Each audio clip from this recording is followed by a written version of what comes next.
Welcome to Open for Business. Mapapanood nyo rin ang programang OFB sa Facebook at YouTube. Mag-like at mag-subscribe sa aming social media at Net25TV. I am Cesar Vallejos. Welcome to Open for Business. Samahan ninyo kaming tuklasin ang iba't ibang pamamaraan kung paano mapapaunlad ang inyong negosyo. Aalamin din natin mula sa mga eksperto ang mga pangunahing trends at mga estratehiya kung paano natin mapapanatiling ang negosyo, maliit man o malaki, ay maging laging open for business. Bahagi na ng buhay nating mga Pilipino ang sardinas. Hindi lamang ito nakapagbibigay ng maraming trabaho sa ating mga kababayan, kundi malaking tulong rin sa food supply at gross national product ng bansa. However, because of the combined disruption caused by the global pandemic and rising fuel prices, the industry is suffering at the moment. What can the government do to help the fishing and sardines industries recover from these? We'll find out with our guest, Mr. Francisco Buencamino, the Executive Director of Tuna Canners Association of the Philippines and Canned Sardines Association of the Philippines. All these in this episode of Open for Business.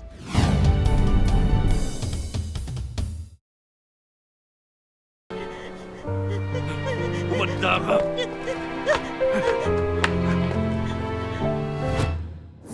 Isang sugat mula noon. Nababakas hanggang ngayon. Handog ng Net25.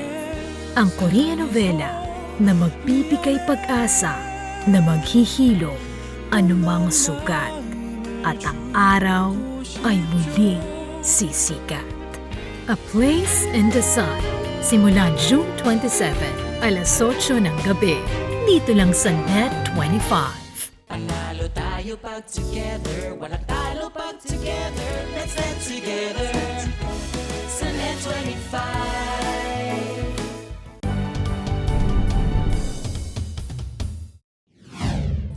Open for Business is back, and with me is Mr. Francisco Buencamino, Executive Director of Tuna Canners Association of the Philippines and Canned Sardines Association of the Philippines. Kumusta po kayo, Sir Bombit? Mabuti po naman, despite all of the challenges in these times. What's your take on food security as the thrust of the administration? Although alam naman po natin, Sir Bombit, na lahat yan ng iba-ibang mga administrasyon ay talagang food security. We wanted to take your insights because, of course, leading associations, industry associations, you have a say on how these food security initiatives must be implemented. What's your take on that? To begin with, perhaps we should be clarified na food security can mean many things. But from my understanding, from the point of view of our manufacturers and from the production group and marketing group, food security means whatever food supply you're talking about must be, number one, available at all times and affordable and in quality that is most nutritious and more emphasis on sanitation and cleanliness, which does not really happen pag nagmamadalian. You don't have basic rules for street food, you don't have basic guidance. Marami yan eh. Now, because I work mostly with manufacturing plants or processing plants, of course, our sanitation policies are always in place. So we feel safe. Food must be safe to eat, to avoid any nagkakasakit, contaminations and so forth. That's why we are also very careful about importation of food. Kung saan man nanggaling yan, dapat from disease-free sources. And I think in your industry talagang mahigpit ang compliance dyan because you have global standards. That's correct. That's correct. Well, there is an organization in the world called OIE. which stands for Office of International Epizotech. That guides the kind of specifications on international trade of food items. May guidelines yan, and an exporter to another importing country cannot enter the borders of that country kung hindi compliant doon sa mga rules natin. Yes.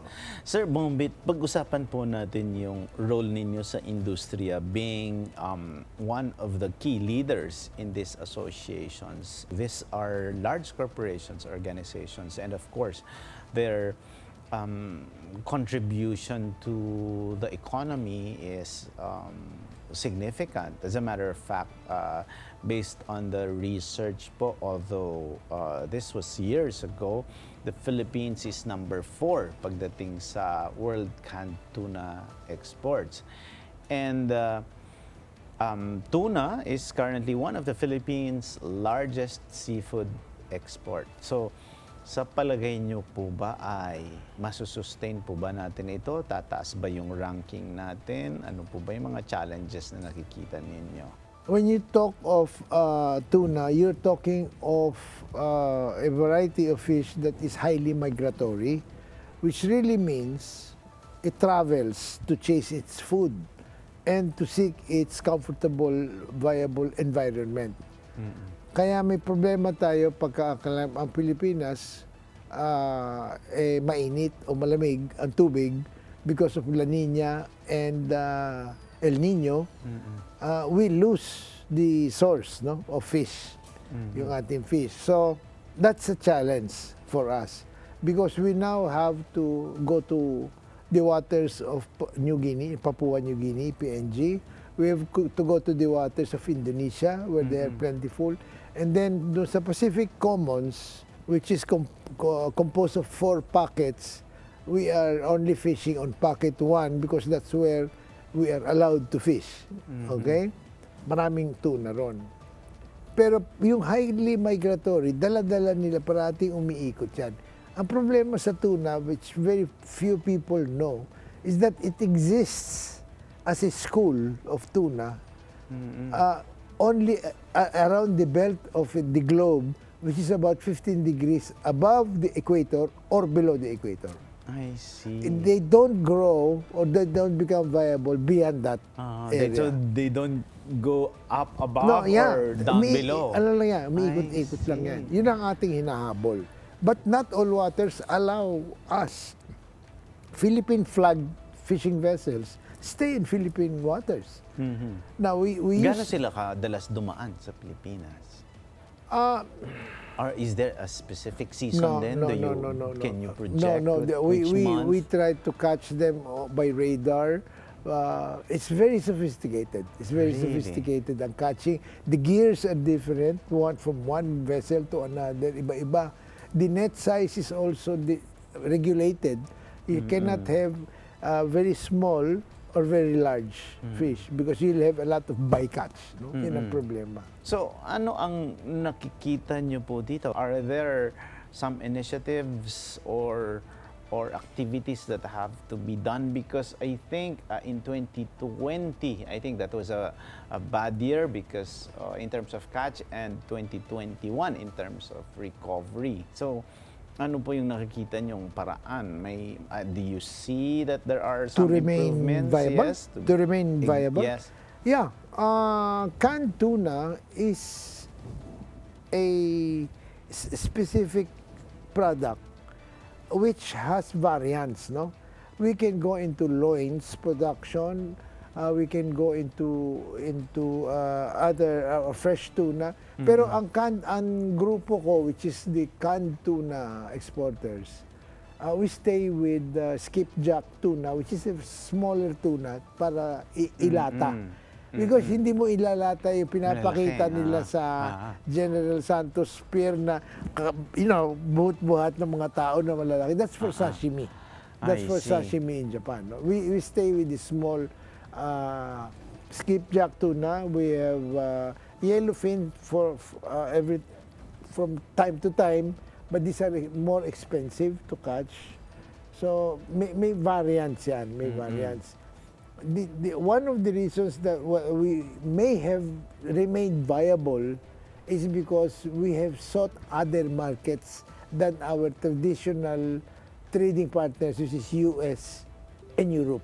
So you're talking about exportation na po. So dito pa yung tuna po ba majority again based on research is that we export them and there's just a few percentage that we keep them for locally domestic consumption only maybe 11%.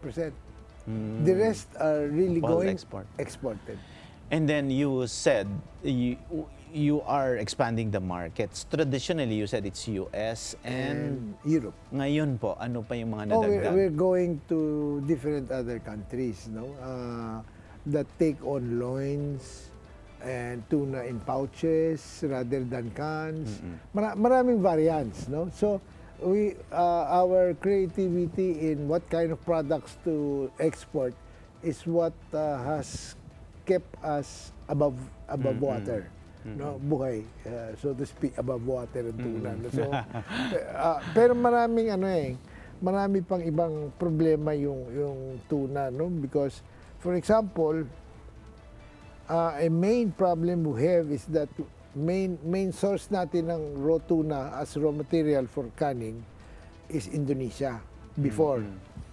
But President of Indonesia, si Widodo, is worked out a policy that no export of tuna from Indonesia can happen anymore unless it is processed. But we are the processors. So nawala yung source na we cannot import from them. I see. Okay? Eh, hindi naman tayo makalaban sa Indonesia. Plus the fact that we have an overlapping economic zone. Kasi ang fishing, ang international barriers of fishing or borders is about 200 kilometers from shoreline. But if you take 200 from the Philippines and 200 from Indonesia, there's a point na nag-overlap na yan. So anong mangyayari sa gitna?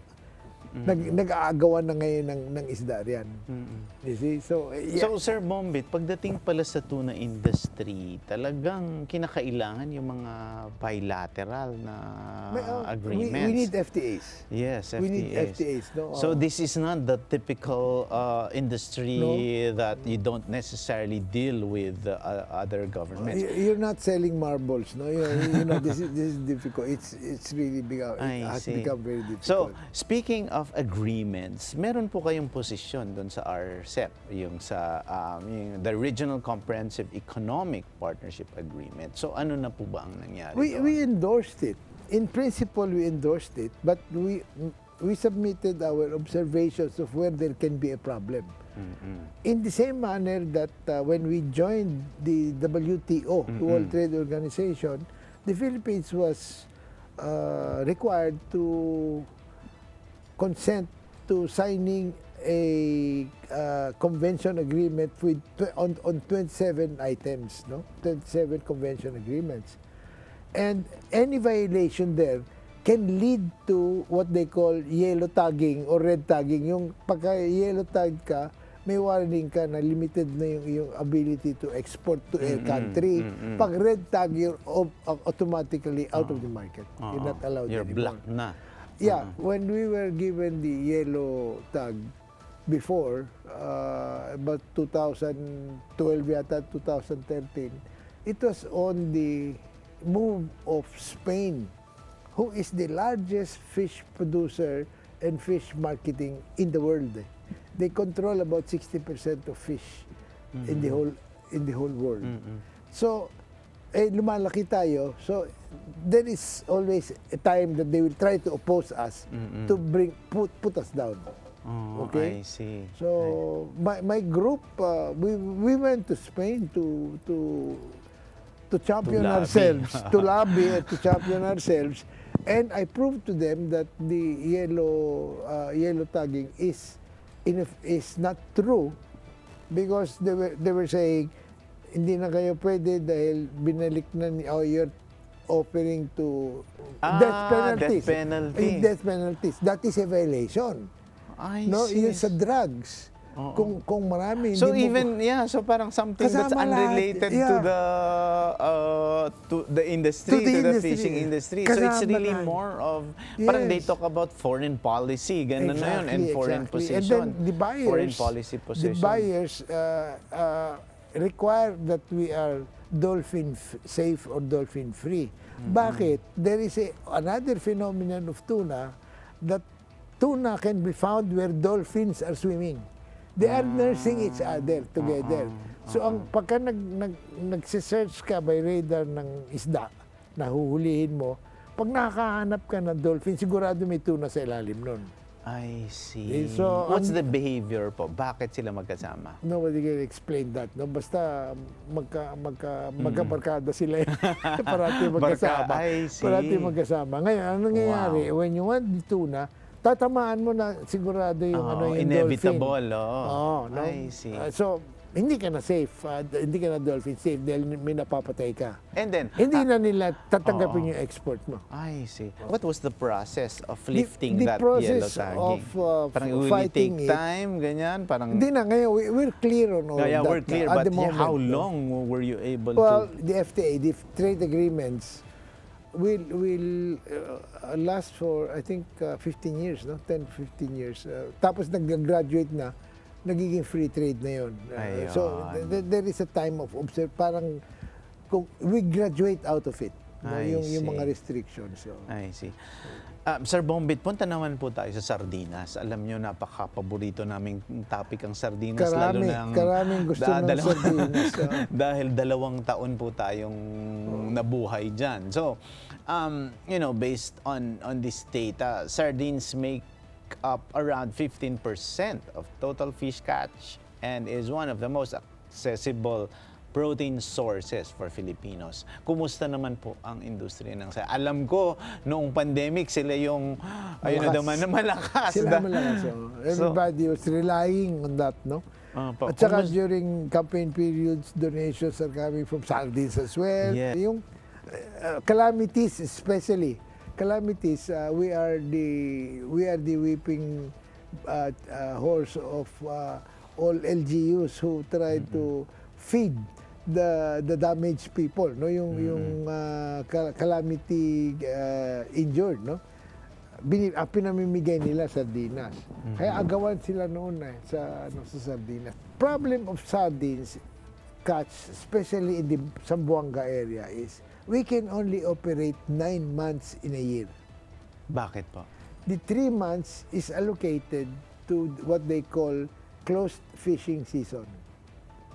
Nobody fish for tamban during the closed fishing season of 3 months, which runs from end of November, sarado.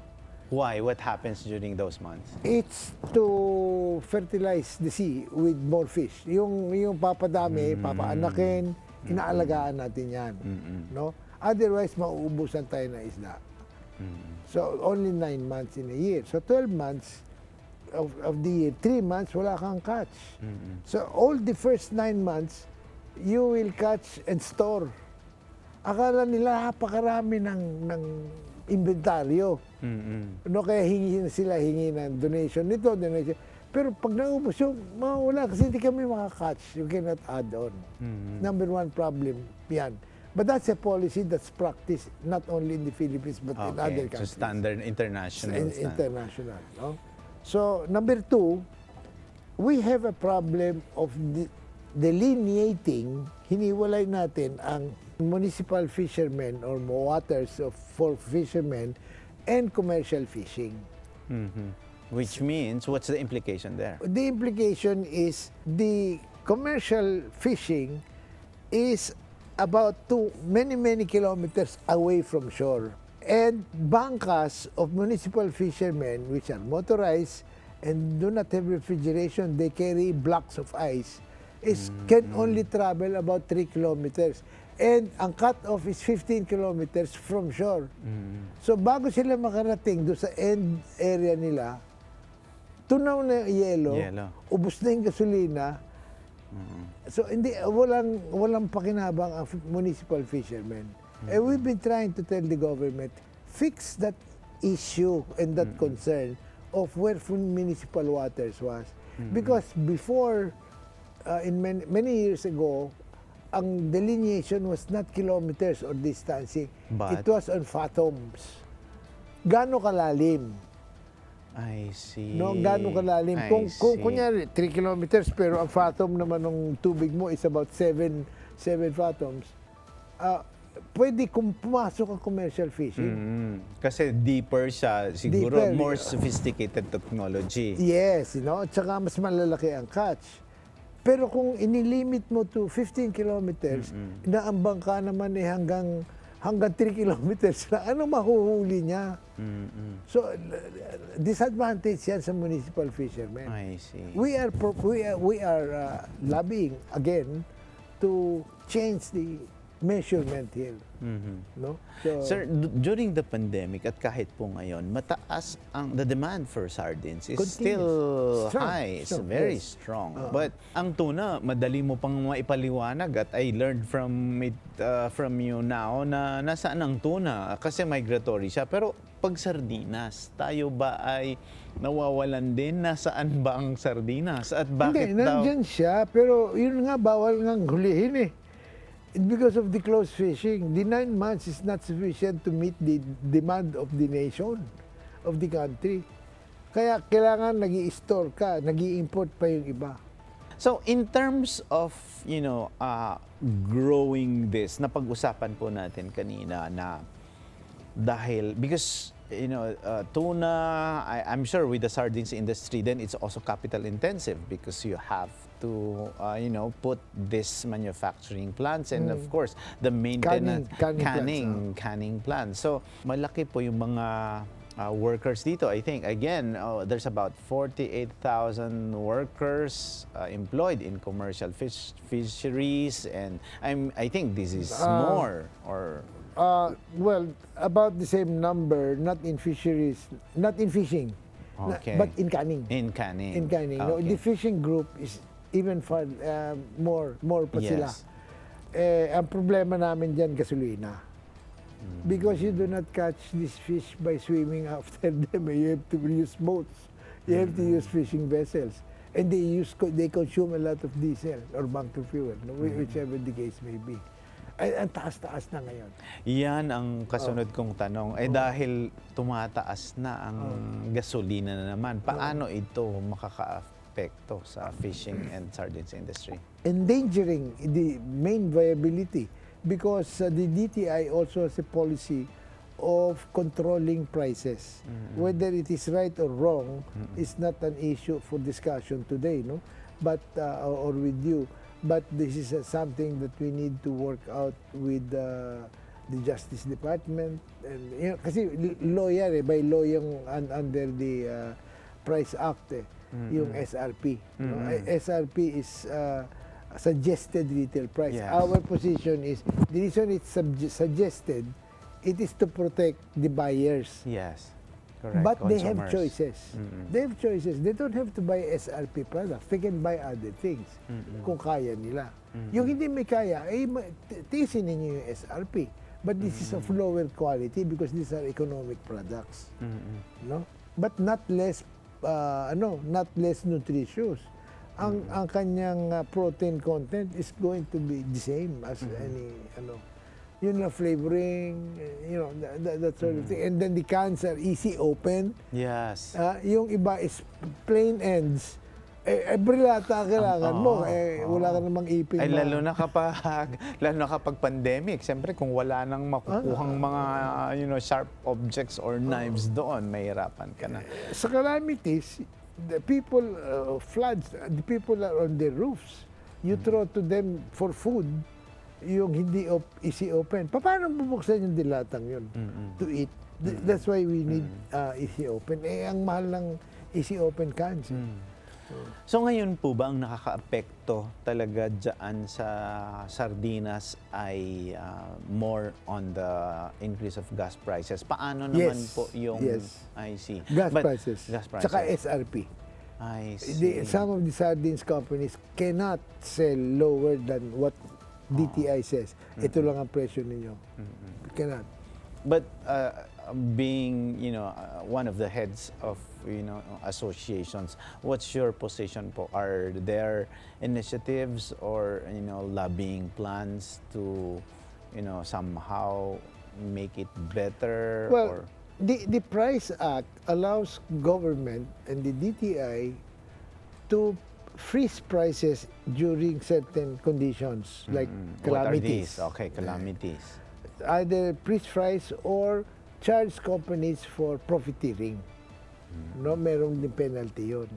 But SRP should not be imposed with penalty. It's suggested. How do you violate the suggestion? The law is very clear. The word suggested is emphasized but never sanctioned. Sumunod kayo. Pwedeng ganun. Pero marami kami penalties na nahihirapan kami. So doon pa lang yun, sa term na yun, suggested, may issue na. Oh, may issue na. Doon na. So we're not elevating this to a legal debate. But we are raising it as a debate. Pakinggan naman ninyo, what is the Price Act saying? I see. Sir, speaking of sustainability naman, kasi lalo na related to sa pinag-usapan natin kanina na food security and providing food to everyone, Yeah. especially making it Availability, available. and how affordable. Yes, affordability. What are the action plans that you think to make the fishing industry sustainable naman? That's a very big question eh. Kasi iba-ibang version ng kamukha ni President BBM. He has been careful enough to look at agriculture and fisheries as a main concern because pagkain yan ng taong bayan, tama. no? So that's why he elected to take it over for the first phase. That's right. We are for that. Okay, we agree to that, no? Why do you think did he decide to do that? Because I am suspecting that there are certain policies that need to be rearranged, recrafted, and reintroduced. And it is And the office. problem is now. Oo. And it is the office of the president lang who can do that without being affected or being intervened By the by. bureaucracy. By the I bureaucracy. see, I see. my take, no? I mean, yes. it's not shared by the association itself. But it's not naman, Sir Bombit, a matter of the lack of technocrats in the agriculture sector. Not lack of, but whether these technocrats are looking at this in a very conscripted way na tama ba yung importation policy? Because I heard the secretary was saying there is no shortage or there will be no danger of food shortage in this country because we can import. Medyo hindi ako padurun sa sinabi niya dahil even the other countries are negating all exports to preserve their own stock. Local Saan ka production. nabibili kung wala ka na makuha? I see. Hindi ba? So we have to solve the problem here in our land to have food production right here, be sustainable and have it available. Let's look at the solutions how to improve agricultural production. And then don't forget that in agriculture there is always agribusiness, meaning whatever you do in your production, kung hindi mo na ibebenta para ma-consume, pakialam mo production, wala na, mabubulukan ka na lang. That was what we were doing when I was with FTI. We were making sure that the goods would be moving out to the market na makain. Otherwise, sayang From yung the product. producer to the Directly to the consumer. buyer, consumer. Oo. I see. There was only one middle ground. It was Kadiwa that we were going after. We created the system. Speaking of Kadiwa, nabanggit niyo po, you worked with the Marcos administration Yeah. before, Sir Bombit. Ano sa palagay niyo ang best practices noon sa Marcos administration noong panahon ng tatay ni PBBM? At ano sa palagay ninyo ang maaari pang i-adapt ngayon ni PBBM? To your question about adaptability of the Kadiwa concept to our present times, in the desire of this administration to make food more affordable, starting with rice, no? Na 20 I pesos. think they sabi can, nila. well, I don't know whether the 20 is achievable, no? But many say it cannot. Some say it can, no? But before you talk about if it can be sustainable in this administration, what in the first place is the Kadiwa concept? Ano ba ang istorya nito? Okay. Ano yung konsepto ng The, Kadiwa? the concept of Kadiwa was to support the farmers principally. That was the fundamental concept, no? So pinag-aralan, bakit ang farmer hindi nakikinabang sa merkado niya, sa kanyang market? Because the distributors and the middlemen and the intermediaries of the journey of food from farm Consumer. to fork, farm to fork, no? Napakadaming channels at maraming kumikita. Ang manok, for example, bumagsak na ng 40 pesos ang live. 150 ngayon, 200 na yata ang presyo ng manok. Pero ang presyo sa farm, mababa. Asan napunta yung market? Saan pupunta ang farmers ngayon? This is the problem, no?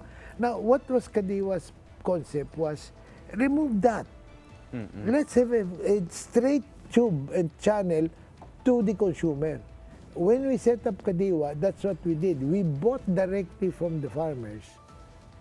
And I was lucky to be involved with that by converting all of them in sellable packs, no? We have slaughterhouses, we have dressing plants ng manok, slaughterhouses for milk, for meats, no? And then we took on dairy, and we had repacking for sugar, for rice and all that, para madaling ibenta papiso-piso o pakilo-kilo lang.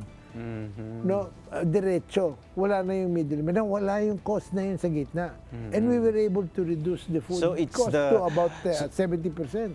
Wow, that's huge. So it's the government that took up the function Yes, of yung processing, of putting up the market centers. Yes, I yes. see. During your time po, di ba, may Kadiwa Center. So, nasaan na po yon? In the sense na it was discontinued during the time of Cory Aquino.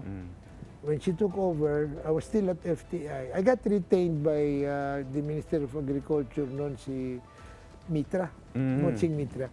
And when he said, we're retaining you, we want you to see how adaptable to continue Kadiwa. Sabi ko, pinagsasara na po lahat ng tindahan by orders of the new government. Si President Cory Aquino. Pinagsasara na, which was not costly for us, costly for the nation, for the people, but not costly for NFA or FTI because the concept that I suggested and recommended was put up stores with NFA. Lahat ng warehouses nila, i-carve out mo isang area dyan. Kasi wala na kami rental, nandyan na yung building, no more construction. All we had to do is retool the place to be able to have counters and a floor area to sell your goods. No? Wala akong scandal. We were able to put up 350, in a year's time, we put up 350 stores, food stores, Kadiwa. Why did the Cory administration put a stop to the Kadiwa concept? Is what during your time, what were the reasons that were given to you? Was it because of maybe corruption, maybe No, nothing corrupt. changing the or removing the legacy of the Marcos administration? More political reason of the legacy of Mrs. Marcos and President Marcos, no? And they were saying, and also they were getting some advice that you are selling under cost of the others. But that is the concept. No? Or, But sabi ko, exactly, but that's what we were trying to achieve. So why are you questioning the main objective of Kadiwa? I was even called in by the central bank, no? I was even called in by the central bank to explain Justify. to explain why I can sell at a much lower price. And I said, because we're less cost of money. You know, I said, and they said, why? Because I don't know, Mrs. Marcos was able to produce funds for to pay the farmers. Where she gets the money is not something we can question. I don't question it. They don't question it. No? So, mas mura lang yung bili namin ng farm. And the farmers are happy because they're getting a little bit higher than what the traders should pay. Oo. Pero ito, Sir Bombit, ito ba ay applicable lang sa bigas? O No, lahat no, ng no, mga no. produkto, it could be fish, it could be Yes, vegetable, yes, yes. anything, any agricultural we produce. We limited our cover To what? basic necessities. Like? Rice, Okay. sugar, salt, cooking oil, meat and fish, kasama yun. That's why I had to put up slaughter, dressing plant, and So it practically and covers refrigeration. almost everything, the basic needs. Basic, Oo. oo. Pero wala yung ibang and vegetables. Hindi lahat ng vegetables. Yun lang onions, yung mga seasonal Pero sa palagay niyo po wala lang ba? SRP. No wala need na. kasi nandyan Oo. yung presyo namin Pero mababa. sa palagay niyo po ba, siyempre, masaya ang mga nanonood sa atin ng mga small businesses at mga farmers at fisher folk kasi kung yan ang konsepto, sila ang makikinabang. Pero hindi po ba ito kawalan naman para sa mga malalaking negosyo? Is that the reason also why No, somehow they're hindi. negating the concept? Hindi naman because for example, if you talk of rice, we only talked of NFA rice. We're not talking of fancy varieties that are expensive. They can stay with that, no? And when you talk of meats, pork and beef you don't give prime cuts, and the hotel cuts are given to the hotels at a higher price. You sell that, that's your business. Pero yung cuts that are good for processing and cutting up in your own kitchen para may makain ng mga bata araw-araw, yun lang ibebenta Hindi, mo. pero sasabihin ng mga malalaking negosyo dyan, parang, yun nga ang market namin nung marami. Yun ang, kumbaga, Hindi, that's pero the yung huge chunk of the market. I know, but your prices are, Prohibitive. no, maybe not irrelevant, but inconsiderate, no? Baka ang level it might be an inconsiderate pricing. But here, basta, tapos si Mel Matay noon at saka si Sunny Escudero, I think they're both gone and passed on already, no? They put up, immediately after I put up the stores, they started putting up rolling stores of Kadiwa. I don't know if you're old enough to remember I that. think no? I am old enough Okay. po. I remember And, that. and the moment they start parking rolling stores in Ano na private agad? markets, bagsak lahat ng presyo. Oo. Because I it see. competes. I see. Sandali lang, we park them about 3-4 hours beside the stores hanggang maubos yung laman ng truck na malalaki, no? Bumababa na yung presyo up to the following day because they're afraid you'll come back again. Maiiwanan sila ng hindi nabentang items eh. Oo. Pero Sir Bombit, sa palagay ninyo, kung itutuloy ng gobyernong ito yung Kadiwa Concept or magkakaroon sila ng bagong idea para mapababa ang presyo, where will the budget come from? During your time and during your stint with the Marcos administration, how was the budget for the Department of Agriculture? Sapat ba? Are you given, a sufficient budget for the department? Siguro yung start-up funding for the project to get launched was borrowed, no? Was borrowed money from the government banks. But that as the business took on, nabayaran na yun eh.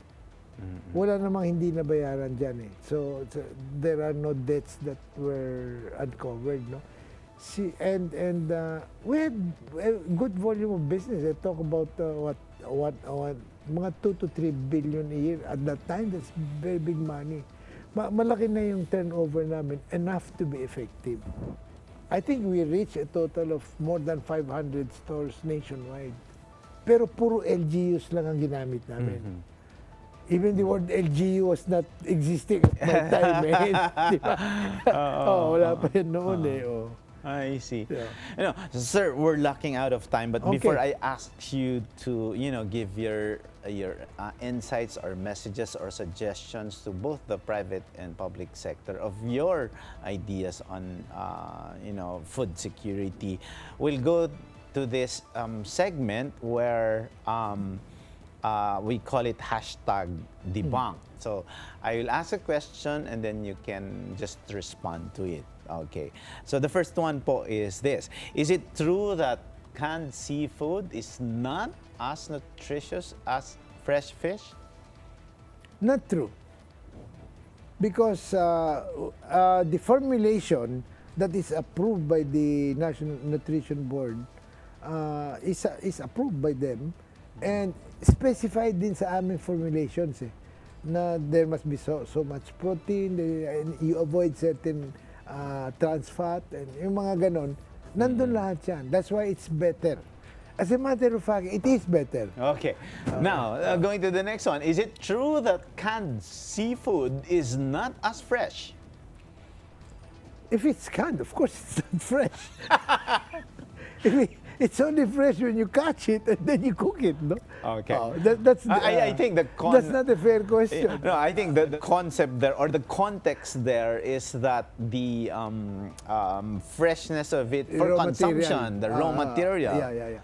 The canning is a process that is an improvement over the traditional way of preserving food.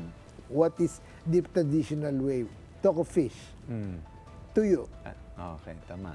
Sa araw lang yan. No? Is that sanitary? I don't know. I don't think it is. You preserve fish either by heat or temperature, yung low temperature. So yung processed fish is better controlled. Okay. Next question. Is it true that canned seafood has added preservatives and additives? Yan, meron talaga. Pero parang sabi niya dito, added preservatives and additives. We have spicing for flavoring, which you would have used like chili, cooking oil is there, salt, and natural naman lahat yan eh. Ngayon, yung preservative, there is nothing there that is dangerous to health. As a matter of fact, we don't take any can. It has to be a food-grade insulated can na walang kanto. Ayun, may isang question dyan. Is it safe to eat food from a dented can? No. Why? Broken na yung seal eh. I see. Yung seal is already broken. When you dent, nag-expose ng konti. So, mura yon. Pwede kang bumili nun, pero nakikipaglaro ka sa risk, no? Na baka maano na ito. Or, you have to do it very, very quickly. Otherwise, you can see the can blowing up. Namamagaya ang lata. Huwag kayo bibili ng magang lata.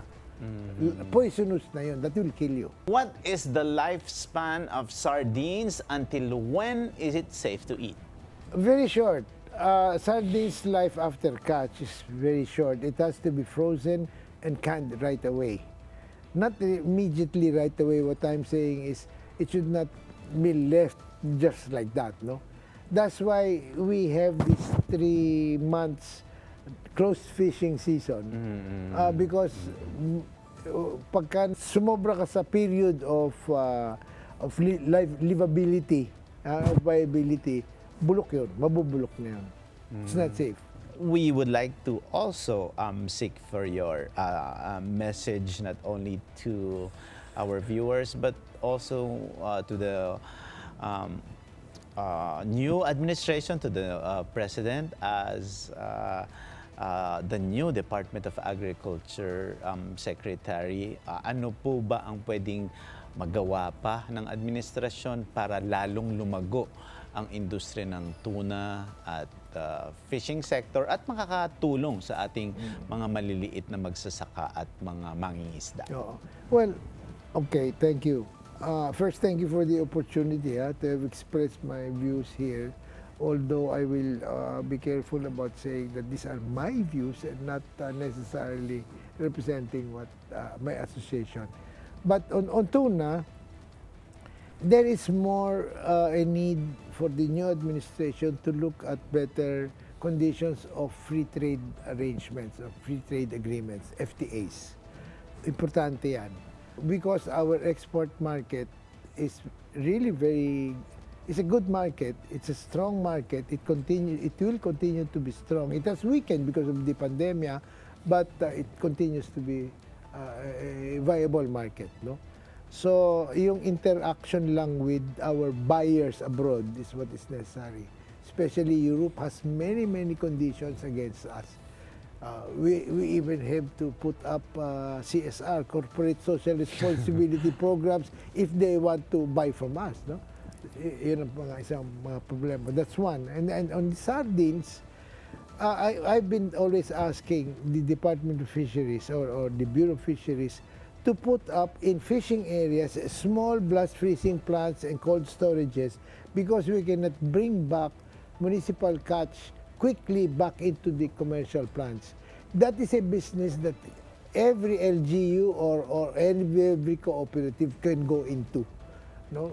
Na maglagay sila ng refrigeration process na affordable only for the fish catch in the area. That's one suggestion. And yung namang iniisip na dinig, well, it's in the news that President BBM is talking about how FTI can be refunctioned and how Kadiwa can be reapplied, no? Ang suggestion ko lang is it should be reformatted to meet the needs of the people, but don't forget that there are farmers that you have to protect as well. Hindi lang consumer, of course, no, nandun, pero kawawa ang farmer pag kinawawa ninyo ang presyo. No? Sir, panghuli na lang po. Napag-usapan natin kanina na ang tuna at iba pang mga negosyanteng kaugnay nito, ang sardines industry, medyo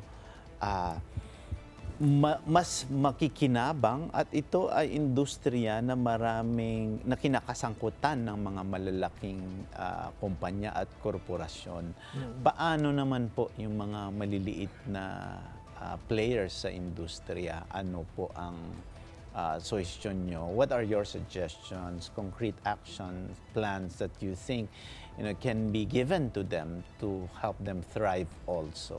Livelihood projects, I guess, is one of the things that you can look at.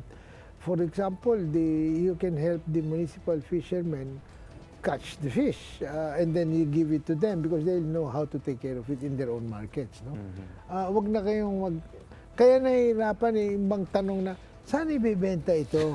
Hindi ba yung usually na gusto ko magnegosyo, pero saan ko ibebenta? Hindi ko kilala, hindi ko alam. So, I think government, agriculture, cooperatives, and other institutions of government that can do this for the small people, they should put up centers for, meron tayong tinatawag na AMAS sa Department of Agriculture. Yan yung agricultural marketing assistance services. I see. So if AMAS can put up buying centers, yung lahat ng raw mat pwede doon because they can connect to the big people. Yes. No? So you create livelihood, this is the way to do it. Bakit hindi? Wala pera. Kaya nga ang gobyerno papasok dahil dapat magpahiram ng pera. Because mapabayaran din naman. Because who will pay? Iyon ang bumibili. Kasi gawa ng ginagawa ng mga traders who abuse the... Silang bumibili pero sa mataas or mababang na interest. Ang mataas ang interest. Mataas ang repayment. Di ba? Oh. So if it's the bank and there's a preferential rate, o sige, pinamin namin kayo, pero ang babayad nito yung binentahan ninyo. You have to have a contract, at least of understanding. An MOU na the buyer will pay the loan back to the bank directly and give the profits to the farmer. Wow. This That's has an been... idea. Thank Diba? you very much, Sir Bombit. This has been a very exciting discussion with Mr. Francisco Buencamino, the Executive Director of Tuna Canners Association of the Philippines and Canned Sardines Association of the Philippines. Open for business. We'll be back. Stay with us.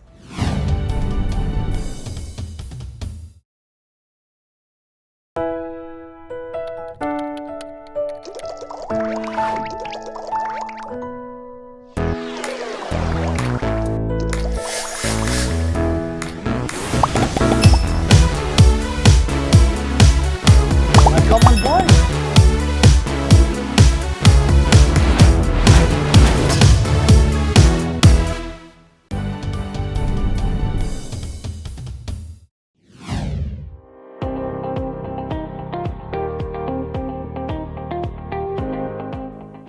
Welcome back to Open for Business. I am Randy Bernardino, and here are the trending business news around the world.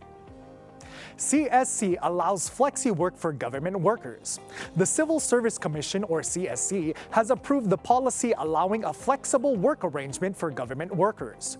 Memorandum Circular Number 2022-6, which took effect on June 15, covers 1.7 million government employees. The resolution requires a continuous delivery of services from 8 a.m. to 5 p.m. The CSC added that the adoption of the guidelines may be allowed on a regular or recurring basis, situational or for medical reasons. Commissioner Eileen Lizada stated, "This depends on the head of the agency, provided that the core working hours will have a substantial number of employees. Even on Saturdays and Sundays, they can work if needed. This is so the transacting public will have more time," she added. Egyptian and Saudi firms signed accords worth $7.7 billion.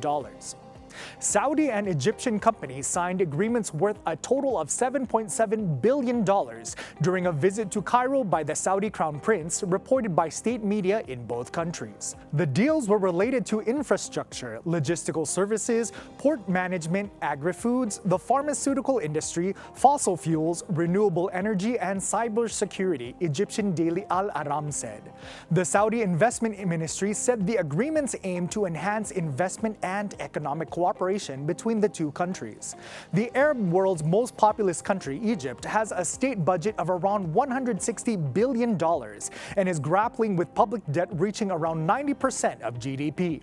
Saudi Crown Prince Mohammed bin Salman began a two-day visit to Egypt, kicking off a regional tour extending to Jordan and Turkey. Russia becomes China's main source of oil. China ramped up crude oil imports from Russia in May, customs data showed. This helped to offset losses from Western sanctions on Moscow over its invasion of Ukraine.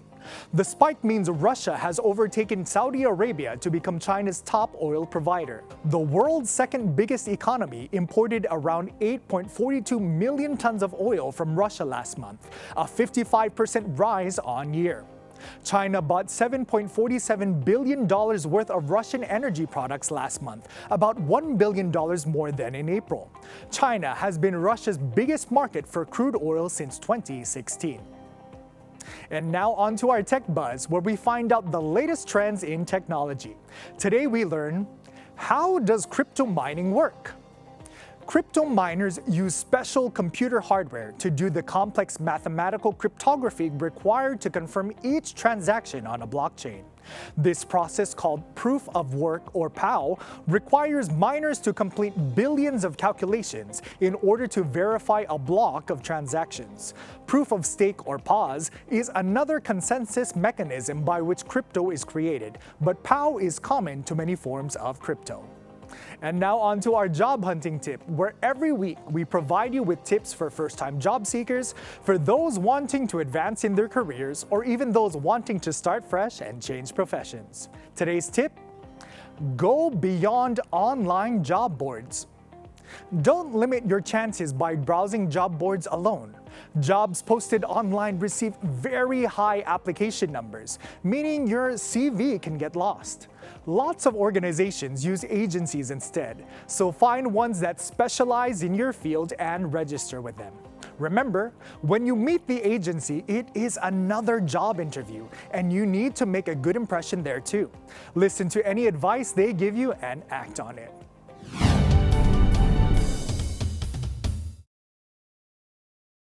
Good news sa lahat ng mahilig magluto at kumain. May bago at katakam-takam na cooking show dito lamang sa Net25. Ako si Pat Daza. Ako naman si Sandy Daza. Samahan niyo kaming magpinsan dito sa Lutong Lutong Daza. Bukod sa masarap at abot kaya na recipes, masarap ang kwentuhan at halakhakan dito. At syempre, laging may special celebrity guest. Kainan na! Kita-kits Lutong Daza sa Net25.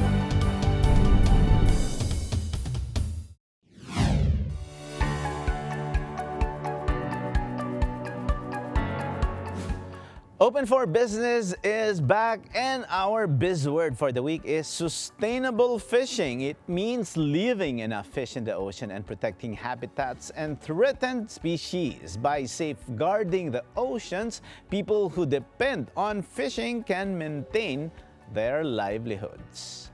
The industry of fishing and sardines need the support of the country, not just by the consumers, but by the government itself. With the new administration coming in, the sector hopes it can fully recover from the economic disruption caused by the COVID-19 pandemic, global inflation, and skyrocketing gas prices. Tangkilikin natin ang sariling atin. And with that, our quote of the week is from Austrian-American author Peter Drucker. He said, "Entrepreneurship is neither a science nor an art. It is a practice."